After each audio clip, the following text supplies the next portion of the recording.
Урматтуу Кыргыз Республикасынын президенти, куралдуу күчтөрдүн башкы кол башчысы, Улуттук коопсуздук мамлекеттик комитетинин атайын багыттагы кызматынын окуп башкаруу борборунун ачылыш аземине өздүк курам сапка тизилди. Баяндаган төраганын орун басары генерал-майор Абазов.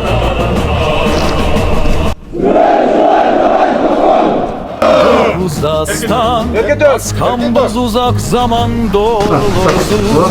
Beşik bolup gün çıkıştın meykinderi Takşalt kanaziyanın barondaru Ah gelecek iyi genelele Ah kalpak çanakalar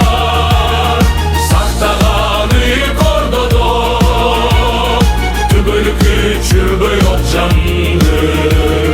Saktaganı ne kendi gene çaydı Alamat tağın gezinsin olardo Akşolgo babalardan bata alganbız Süyüngün ulu tolor kırgızıma Tolorgo biz çölönüp yaşaganbız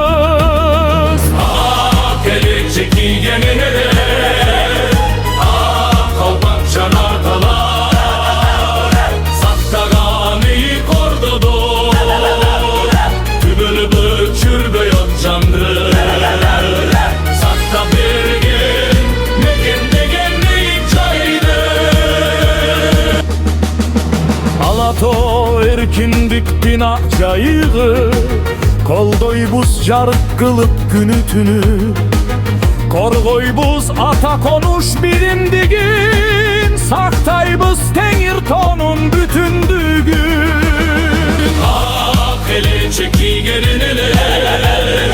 Ah kalpak canatalar Saktaganı kordodo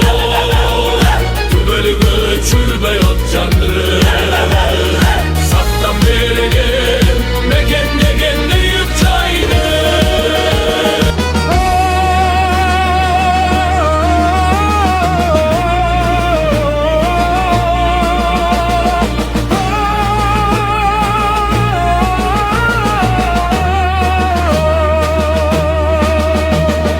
Düğünöde jakşılıktı nur önün seyep Jürebüz ulu cibek jolu mene 18 min ağlamdın kucağında Birge biz adam zattın göçümene Ah gelecek iyi genelere Ah kalpak canatalar Saktaganı kordodo Kübülü güçür yok canlı Sakta bergen Degen yek çaydı Erkindik, tinçtik, dostluk hakikattık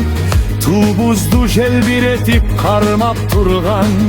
Çasaybız gelecekке ulu cürüş Kan jolda koldoyt bizdi ıyık kuran